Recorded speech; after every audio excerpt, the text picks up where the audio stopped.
Ça fait plaisir. Vous venez quand vous voulez.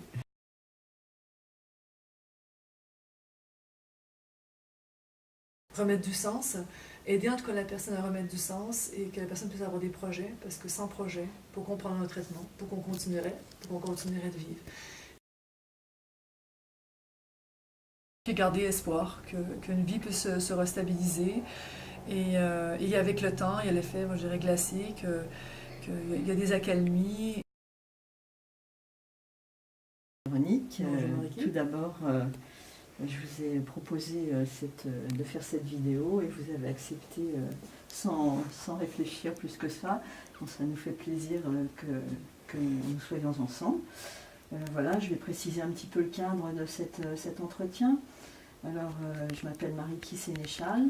J'interviens pour l'association Iceberg au titre d'adhérente et de présidente. Je suis adhérente, ça veut dire que je souffre de troubles bipolaires. Voilà, notre association, son objet, c'est de bien vivre le trouble bipolaire, je répète. Mais qu'est-ce que c'est que cette pathologie? En très très gros, c'est une alternance, comme vous le savez, de phases hautes qui peuvent être très hautes et de phases basses qui peuvent être très basses. Les phases très hautes, c'est les phases maniaques. Et les phases basses, ce sont des dépressions. Voilà, c'est la maladie classée la 6e, la plus invalidante selon l'OMS, pour situer un peu les choses. Nous sommes là en collaboration avec les flous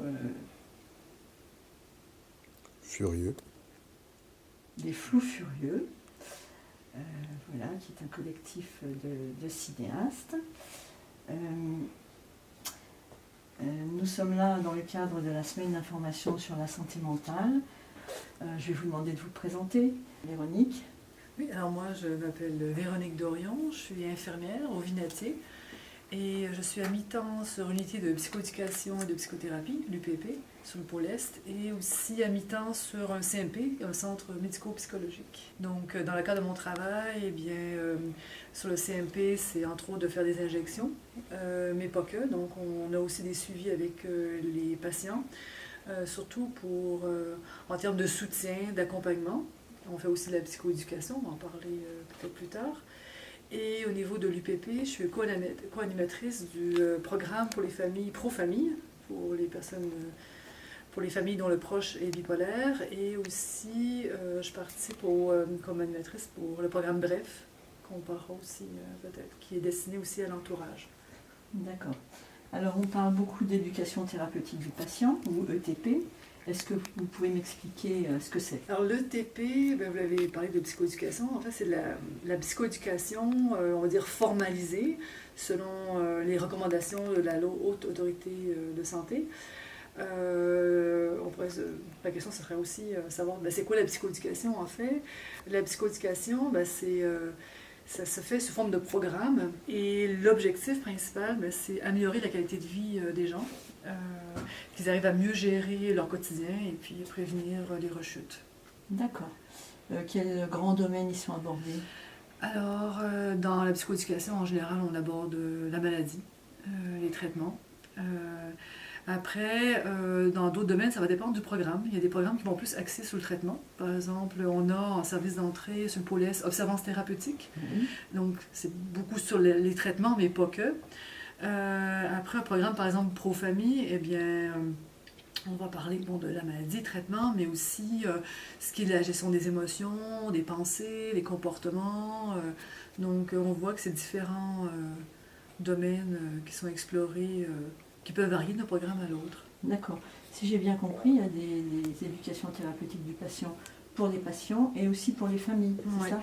Parce que les études ont montré que lorsque l'entourage est aussi éduqués, qui sont formés, vont être vraiment aidants et vont aider la relation et aussi contribuer à ce que le patient ait de moins de rechutes. Et eux-mêmes vont mieux le vivre d'ailleurs. D'accord, on y reviendra tout à l'heure. Est-ce que c'est considéré comme une thérapie? Alors c'est une thérapie, effectivement, parce que c'est dans le but de prévenir, de soulager une maladie. Donc c'est bien une thérapie. D'accord. Et est-ce que vous pourriez me dire comment se déroule une séance, par exemple? Alors, une séance type, il y a normalement un thème qui est abordé. Par exemple, ça pourrait être les émotions. En début de séance, en général, on fait un retour sur la séance précédente. Et on voit aussi les exercices qui sont faits à la maison. Parce qu'un problème de psychoéducation, c'est pas un cours théorique où les gens sont passifs, ils écoutent. C'est aussi qu'ils puissent expérimenter et aussi faire des choses, expérimenter aussi à la maison ou réfléchir à la maison. Donc, il y a un retour là-dessus. Et après, on aborde le nouveau thème. Et pendant une séance, il y a toujours des exercices qu'on j'ai d'expérimenter. Ça peut être un jeu de rôle, ça peut être des discussions en groupe. Voilà comment est une séance type. Et souvent, on va amener, avant d'apporter la théorie, on va demander aux gens de réfléchir, vraiment pour se mettre en condition et se mettre acteur aussi du programme et pas juste recevoir l'information. Pour recevoir, mais Ouais. c'est bien. Quelle est la durée d'une démarche d'un programme de TP? Alors c'est variable parce qu'il y a des programmes très brefs. Pour les familles, par exemple, le programme bref, c'est 3 séances. Pour famille, ça peut aller jusqu'à 14 séances, voire plus long, puisqu'il y a des rappels. Donc c'est variable. Ça peut être de quelques séances à une vingtaine de séances. D'accord.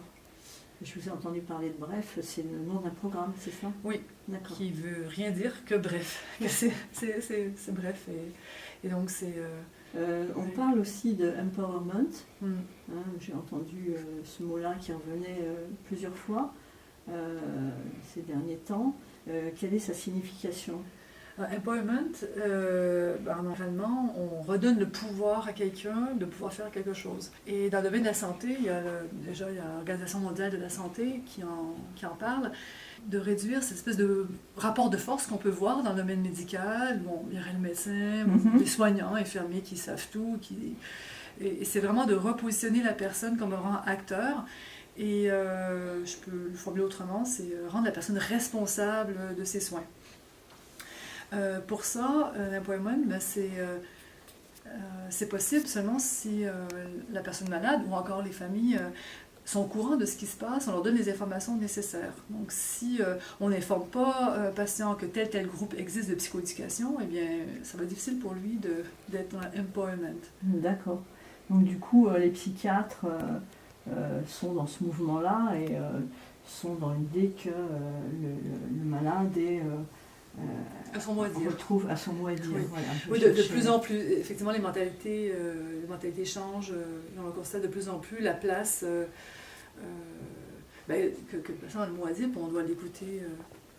D'accord. Petite question, est-ce qu'une personne bipolaire peut animer un groupe de TP? Alors oui, c'est possible. Alors pour l'ETP, c'est assez spécifique, je dirais, c'est assez formalisé. Il faut avoir une formation de 40 heures.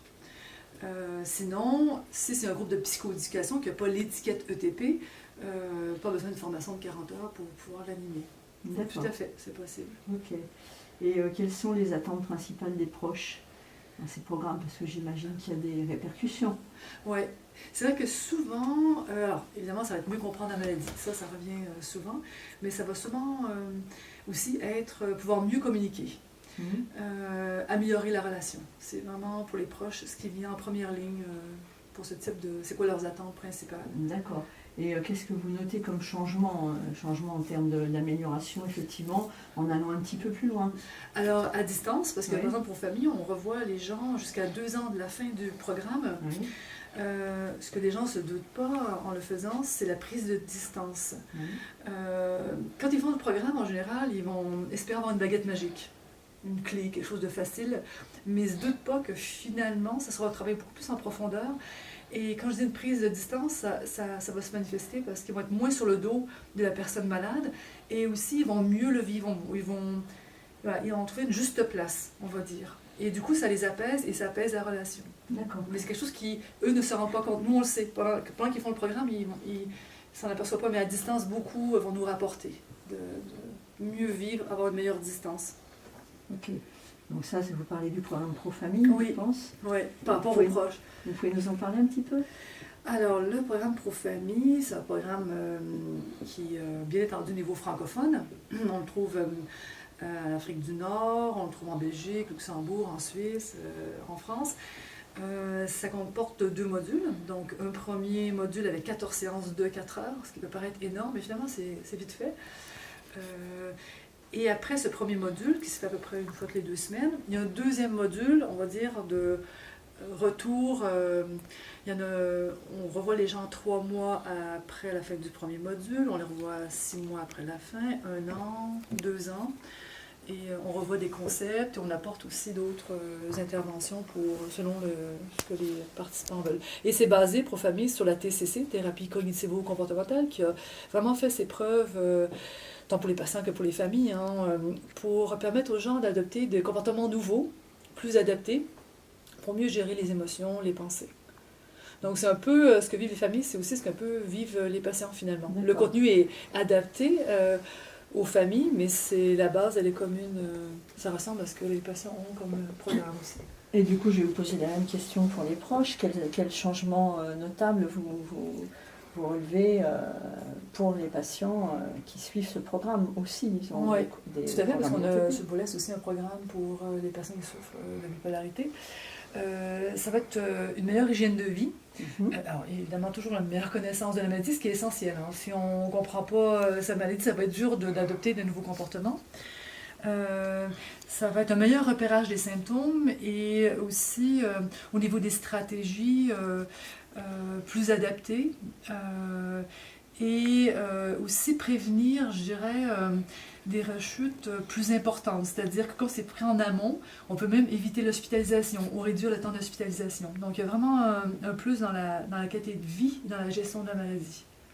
Oui, puis c'est un cercle vertueux avec les proches, comme ils sont plus attentifs, ça permet aux patients d'être plus vigilants à ce qui se passe, et on leur dit, les proches leur disent, j'imagine, que c'est ce qui se passe chez nous, les proches aident les patients à voir qui vont moins bien, les alertes. Ouais. Voilà, c'est ce que je voulais dire. On va voyager un petit peu. Vous ne pouvez pas cacher que vous venez du Québec. Oui. Alors, la question c'est qu'est-ce que la psychiatrie au Québec? Alors, le souci, j'ai l'accent, mais j'ai pas fait mon cours d'infirmière au Québec. Et j'ai pas travaillé en tant qu'infirmière au Québec, donc je serais mal placée pour vous dire en détail c'est quoi la différence ou qu'est-ce qui se passe au Québec. Par contre, si je peux me permettre, ça serait de parler de façon générale des fameux programmes qu'on importe, que ce soit du Québec, des États-Unis ou d'Angleterre.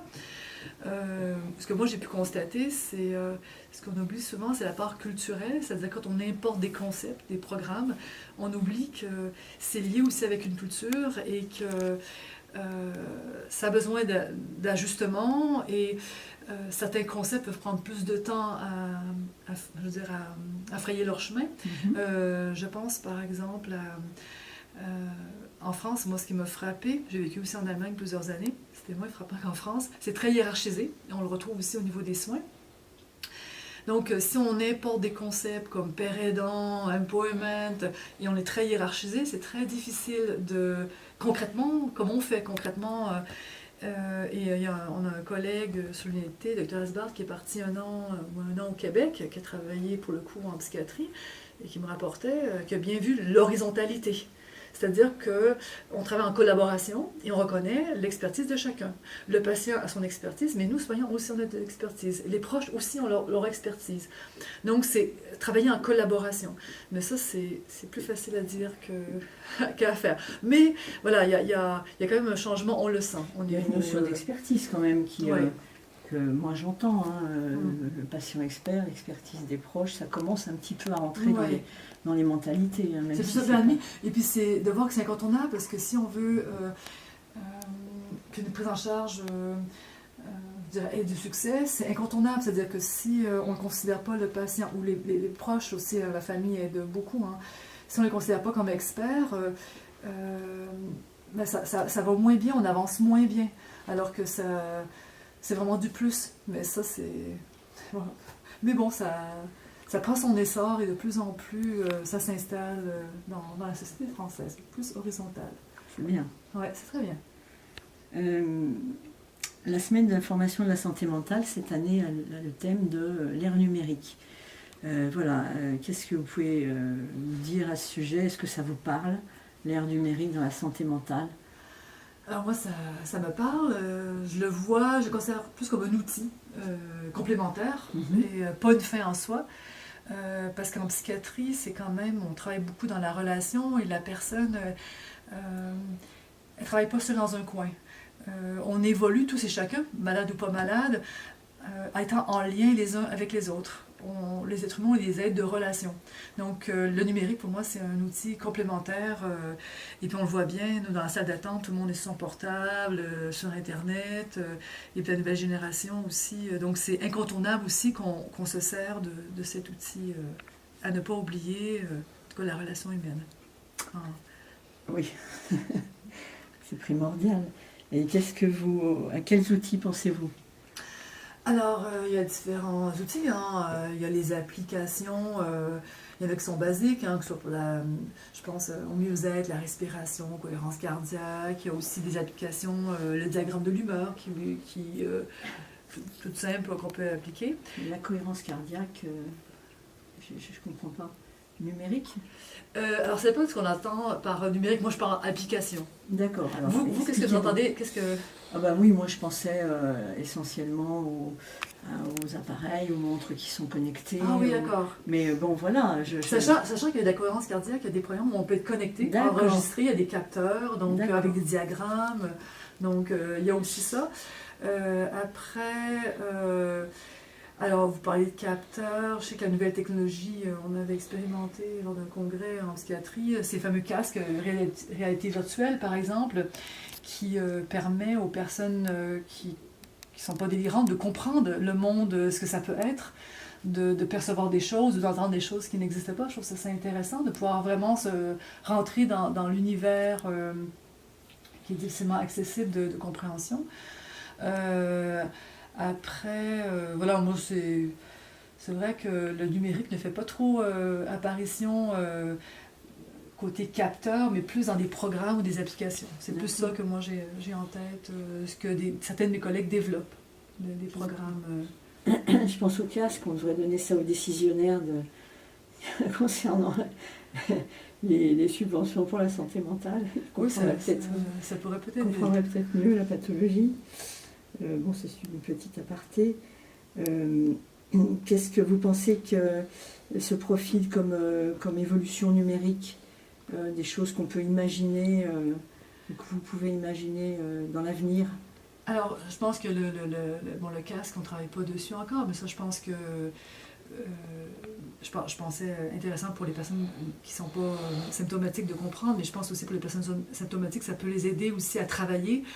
Quels sont les outils numériques qui sont en train d'être développés actuellement? Il y a différentes applications. Je pense, par exemple, une application, c'est Alix et moi. Alors, c'est vrai que pour l'instant, ça s'adresse plus à la personne schizophrène, mais la conceptrice, qui est Madame Fabre, qui travaille ici et qui est psychologue, veut développer aussi cette application pour les personnes qui sont anxieuses ou font des dépressions. Et donc, l'application existe déjà, mais comme je disais, elle va évoluer. Et l'idée, pour vous donner une idée, hein, on voit tout le potentiel des applications dans le domaine de soins. C'est la personne choisit un domaine de vie qu'elle cherche à améliorer. Et du coup, ça lui permet de penser aux actions qu'elle pourrait mettre en place. Et l'évolution du programme, c'est aussi, ça viendra où les équipes viendront aider les gens à se mettre des rendez-vous, des rappels. Donc, l'avenir aussi, c'est que l'application puisse vraiment aider au quotidien la personne, à la remobiliser, parce que c'est un des soucis au niveau de la schizophrénie, ou des personnes qui sont dépressives, qui ont la difficulté à se mettre en action. Un autre exemple, moi j'imagine, comme je dis, on est au balbutiement, mais ça va évoluer vers ce sens-là. On parlait de Bref, ce programme pour les familles très court. Je sais qu'une application, ils essaient de mettre en place une application, justement, pour que les familles puissent déjà avoir accès via une application à différentes questions, interrogations, des pistes pour pouvoir être aidés. Après, tout simplement, bêtement, qu'on n'arrive pas encore pour des raisons, je pense, plus administratives, ça peut être des rappels de rendez-vous. Combien de fois qu'on court après les gens, ils ont oublié, ou ils viennent pas, l'ordonnance n'est pas faite. Ça paraît tellement basique, mais en fait, pour nous, c'est vraiment une contrainte et ça prend beaucoup de temps. Donc, je pense que les applications vont être de plus en plus présentes au niveau de la psychiatrie. Les rappels de rendez-vous, ça m'est arrivé d'en avoir. Enfin, des rendez-vous à l'hôpital, par exemple, ils vous envoient. Pas encore sur le Vinatier. Ouais, ailleurs, il y a des médecins qui le font, mais pas encore. Et voilà, mais on dit que c'est une question administrative. Enfin, c'est pas la technologie est déjà là, ouais. mais ça peut être aussi simplement ça qui fait que. C'est vrai que c'est efficace et puis ça vous fait gagner du temps. Ouais. Et ça rassure, j'imagine, le patient de savoir qu'on va le rappeler. Souvent, ils ont des problèmes de mémoire. Vous savez qu'il y a pas mal de gens, des proches, des patients qui vont chercher des renseignements sur Internet. Qu'est-ce que vous en pensez? Alors, nous, on sait que c'est inévitable que les gens vont sur Internet. Alors, la difficulté, c'est de trouver des sites fiables. Donc, assez souvent, on va leur conseiller des sites, par exemple Fondamental ou Psychom ou encore la schizophrénie 24x7 qui est fiable. On va leur poser la question s'ils ont été sur Internet aussi pour qu'ils puissent nous dire ce qu'ils ont pu lire. Ce qui est pas mal aussi sur Internet, ça permet aux gens de connaître les groupes qui existent, par exemple. Donc, Pro-Famille, il y a des gens qui ont appris l'existence parce que grâce à Internet, le seul bémol, faire attention, c'est les fameux forums de discussion, parce que je pense juste au traitement. Si c'est un forum pour le traitement, vous allez arrêter d'en prendre, ça c'est sûr. Vous allez trouver des trucs d'horreur, donc il faut faire attention. On ne sait pas qui met l'information. C'est clair. Voilà. Bon, on le dit très régulièrement à l'association, n'allez pas sur les forums. Voilà. Que pensez-vous des consultations à distance? Alors, je ne sais pas si on va parler de la même chose. Moi, la consultation à distance, c'est par téléphone peut-être? Non, c'est par, j'imaginais, par écran. Oui, ouais, ça serait bien. Parce que pour l'instant, sauf si la technologie existe, je le fais par téléphone et c'est pas top par téléphone parce qu'on n'a pas le visage de la personne. Donc, il y a vraiment une partie du message qui part. Et moi, si je pouvais faire des consultations par Skype, je serais tout à fait d'accord avec une bonne qualité de définition pour vraiment bien repérer à la seconde près. Moi, je suis tout à fait partante. Parce qu'il y a des moments où les gens ils peuvent pas se déplacer ou moi ça va pas et des fois rien que prendre 10-15 minutes échanger avec la personne ça fait partie de notre métier, on le fait par téléphone mais oui Skype pour moi ça serait vraiment un grand plus. Moi je serais pour. Il échapperait certainement certaines composantes de la personne mais c'est mieux que effectivement que ne pas l'avoir ou l'avoir par téléphone. Est-ce que vous pensez que ça pourrait avoir une incidence sur... Alors déjà ça serait super qu'on pourrait déjà en faire quelques-unes et si ça se met en place je pense pas qu'il y aurait un risque, disons, de réduire des postes, parce que le temps qu'on consacre, le temps est consacré. Que la personne vient au CMP ou qu'on le voit par Skype, parce que pour nous, ça ne change pas. Il n'y aurait pas moins de présence au niveau soignant. Moi, je le vois vraiment comme un plus pour les gens qui sont trop mal pour se déplacer, vraiment à tenter. Et voilà, moi je n'ai pas de crainte, ça n'a pas encore lieu, donc du coup je vois pas le... C'est vrai que parmi les patients, il y en a quand même un certain nombre qui n'ont pas envie de sortir de chez eux, du coup vous iriez, Alors, on peut être différent. Moi, je ne fais pas beaucoup de visites à domicile exprès pour que les gens sortent de chez eux. Donc, du coup, c'est pas moi qui favoriserais, je vais me déplacer ou bien on va faire par Skype. Je résiste constamment, j'ai la pression. Ah, vous pourriez venir, je pourrais vous aider pour un café. Et je dis non, effectivement, parce que très rapidement, on peut former une bulle. Et c'est très dur, ça se forme très vite, en l'espace de 1, 2, 3 semaines. Une personne peut avoir beaucoup de difficultés à sortir, donc... Non, ça serait vraiment par parcimonie, mais pas de façon systématique, justement pour éviter que la personne reste enfermée chez elle. J'entends bien. Est-ce que vous avez des points que vous voulez réaborder? Peut-être penser à ce qui peut être difficile à vivre pour une personne qui est bipolaire, ou ce qui peut être difficile pour la famille. Moi, ce qui me frappe, parce que bon, c'est vrai que je fais beaucoup j'ai fait des groupes avec les familles, donc les retours, et moi ce qui me frappe, c'est la culpabilité que peuvent avoir les familles. Alors, dépendamment du lien, évidemment, je pense surtout par rapport aux parents, parce que c'est l'enfant qui développe une bipolarité, cet énorme sentiment de culpabilité qui fait que ça va fausser parfois la relation, quand on se sent très coupable, on peut en faire trop, ou voir pas assez, on peut se replier. Et c'est là que c'est intéressant de pouvoir travailler ça dans le cadre d'un groupe ou en individuel. Et oui, ce qui me tenait aussi à cœur, c'est par rapport à ce qui peut être difficile, moi ce que je perçois au niveau des personnes bipolaires. Ce qui est difficile, c'est la rupture qui peut avoir lieu de la vie avant-après, de la perte de statut au niveau familial, au niveau du travail, et cette importance de travailler dans le sens. Donc c'est vrai que dans cette rupture de vie avant-après, ça peut être une perte de sens, et c'est là qu'on doit être très vigilant, et pour moi, ça fait partie du cœur du travail de remettre du sens, aider en tout cas la personne à remettre du sens, et que la personne puisse avoir des projets, parce que sans projet, pour qu'on prenne un traitement, pour qu'on continuerait de vivre. Et voilà, pour moi, c'est le message que je voulais aussi transmettre. Je trouve qu'il est important, ce que j'ai pu constater en tout cas dans... C'est ce que les patients vous renvoient? Renvoient consciemment ou inconsciemment. Oui. Mais c'est vrai que le sens, on pense beaucoup par rapport aux patients, c'est bon, il a pris son traitement, on a fait de la psychoéducation, mais on oublie parfois quelque chose de beaucoup plus profond qui est le sens, vraiment. Et aussi, parfois, il y a des patients qui l'expriment, ou des familles qui l'expriment parfois pas, mais certains vont développer une spiritualité. Je ne parle pas de quelque chose de délirant, mais qui apporte un sens. Et parfois, ils n'osent pas trop aborder, ou nous, on n'ose pas trop aborder. Mais c'est... je pense que des fois, on oublie l'importance de travailler cet aspect-là, du sens, de retrouver un sens à la vie. Vous pensez qu'est-ce que la nuance entre la terminologie personne concernée par la bipolarité, par la maladie, personne malade ou le patient, et comment vous le vivez au quotidien? Donc c'est vrai que dans le domaine du soin, on va aller vite, on va dire patient bipolaire ou bipo, c'est pour être rapide.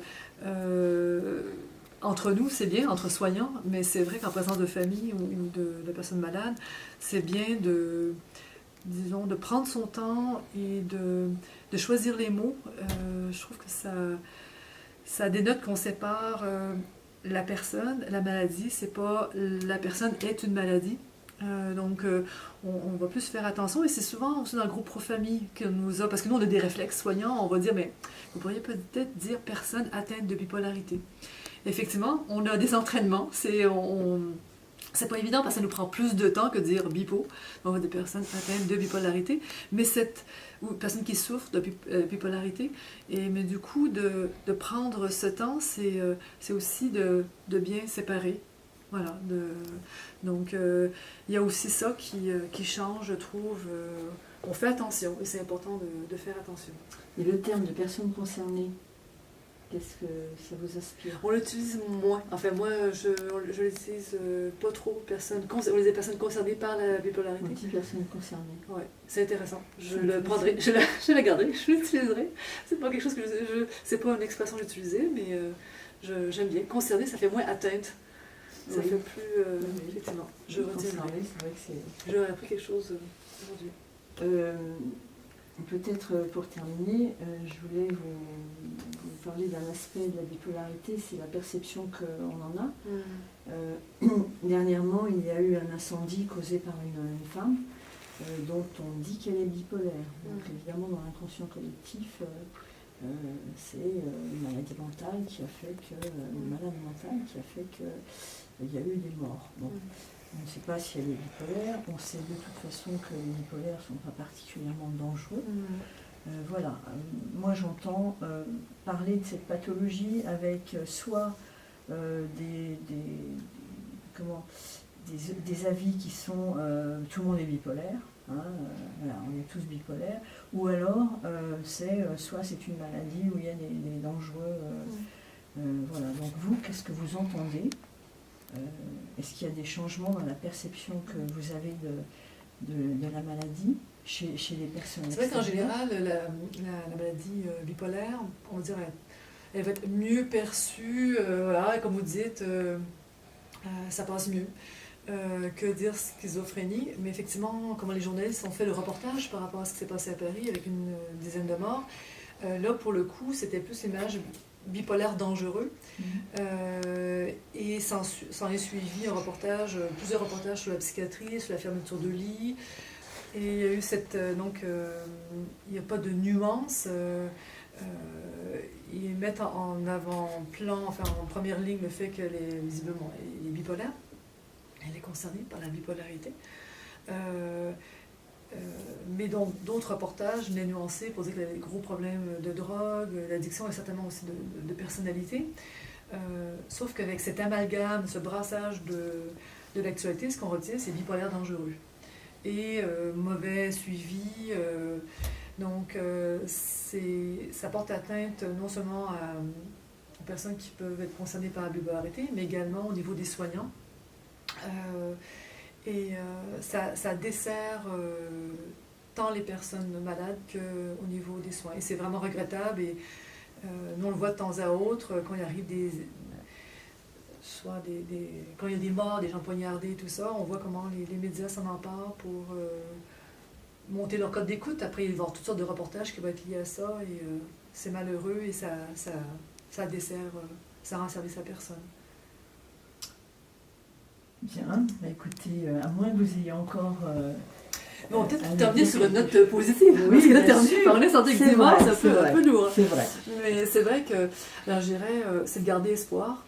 De dire faut que les gens, que ce soit la famille ou les personnes concernées qui sont en début de maladie, que parfois c'est sur quelques années, plusieurs années, qu'il y a des accalmies, que c'est pas du jour au lendemain, il faut être patient. Et que garder espoir, qu'une vie peut se restabiliser.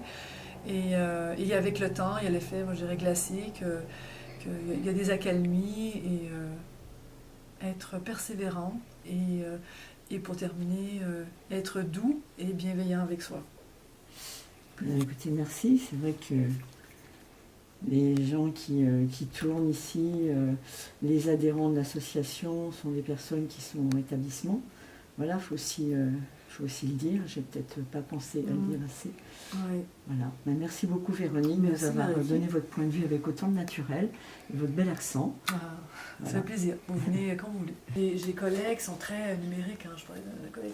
Et ce qui arrive, c'est qu'ils en oublient des fois les fondements. C'est-à-dire, un truc tout bête, c'est simplement être avec la personne, être authentique, être là, et c'est déjà, ça y est, on est dans le soin sans, ils sont en recherche de programmes ou d'outils ou de techniques, un truc. Non, c'est beaucoup plus basique que ça. Oui, quoi. Vous ne vous rendez pas compte, Véronique, mais l'authenticité, elle est souvent présente chez les Québécois. C'est quelque chose qui vous est propre. C'est vrai, hein? C'est vrai, non, c'est vrai. On est plus axé sur... là, je n'ai pas parlé sur les émotions. Entre collègues, le bon soignant, c'est celui qui va être lisse, qui va être sur le contrôle. Et je me dis, mais merde, quand tu es avec un patient, c'est quoi tu donnes comme message, quoi? Je veux dire, si toi, tu es lisse, et puis comment tu gères tes émotions? En fond, c'est que tu les verrouilles, et ça, c'est bon. Tu vois, on parle de neutralité en France. Oui, au Québec, on parle plus facilement des émotions. Ça, tout à fait. Tout à fait. Il y a vraiment une grosse différence culturelle. Du coup, au niveau de l'école infirmière, on me reprochait d'être expressive. Il fallait faire quelque chose de super ennuyant, barbant, je m'ennuie. Mais moi, ça m'habite depuis que je suis toute petite. C'est comme ça qu'on nous apprend. Je signe où?